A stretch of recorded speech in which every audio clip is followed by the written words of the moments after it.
question is for the House managers. Would you please respond to the answer that was just given by the President's counsel?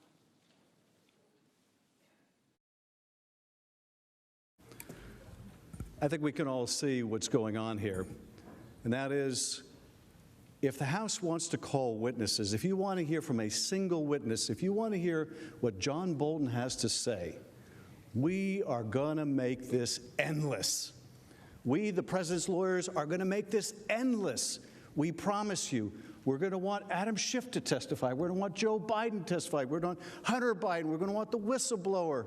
We're going to want everyone in the world. If you dare, if you have the unmitigated temerity to want witnesses in a trial, we will make you pay for it with endless delay. The Senate will never be able to go back to its business. That's their argument. How dare the House assume there will be witnesses in a trial? Shouldn't the House have known when they undertook its investigation that the Senate was never going to allow witnesses? That this would be the first impeachment trial in the history of the Republic with no witnesses. So Mr. Sekulow wants me to testify. I'd like Mr. Sekulow to testify about his contacts with Mr. Parnas or Mr. Cipollone about the efforts to implement the President's fight on all subpoenas. I'd like to ask questions about, well, I'd like to ask questions of the President and put him under oath. But we're not here to indulge in fantasy or distraction. We're here to talk about people with pertinent and probative evidence. And you know something? I trust the man behind me, sitting way up, who I can't see right now. But I trust him to make decisions about whether a witness is material or not, whether it's appropriate to out a whistleblower or not, whether a particular passage in a document is privileged or not. It's not going to take months of litigation, although that's what the President's counsel is threatening. They're doing the same thing to the Senate they did to the House, which is you try to investigate the President, you try to try the President, we will tie you and your entire chamber up in knots for weeks and months. And you know something? They will if you let them. You don't have to let them.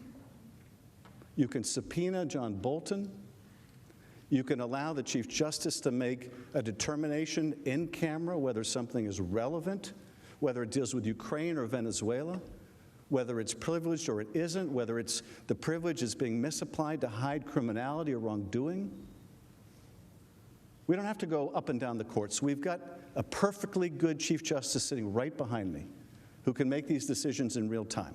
So don't be thrown off by this claim, oh, if you even think about it, we are going to make you pay with delays like you've never seen.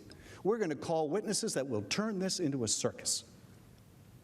It shouldn't be a circus. It should be a fair trial. You can't have a fair trial without witnesses. I think when I was asked that question before, I answered the affirmative when it meant the negative. You can't have a fair trial without witnesses. And you shouldn't presume that when a House impeaches, the Senate trials from now on will be witness-free, will be evidence-free. That's not what the founders intended. If it was, they would have made you the Court of Appeals, but they didn't. They made you the triers of fact. They expected you to hear from witnesses. They expected you to evaluate their credibility. Don't take my word for it about John Bolton. Look, I'm no fan of John Bolton, although I like him a little more than I used to. But you should hear from him. You should want to. Don't take General Kelly's view for it. Make up your own mind, whether you believe him or Mick Mulvaney, whether you believe John Bolton or the President. Make up your own mind. Yes, we proved our case, counsel. We proved it overwhelmingly. But you chose to contest the fact that the President withheld military aid to coerce an ally. You chose to contest it. You chose to make John Bolton's testimony relevant, pertinent. If you had stipulated the President did as he is charged, then you might make the argument that you're making here. But you haven't. You've contested it. And now you want to say, but the Senate shall not hear from this witness. That's not a fair trial. It's not even the appearance of fairness. You can't have a fair trial without basic fairness. Thank you, Mr. Manager. Mr. Chief.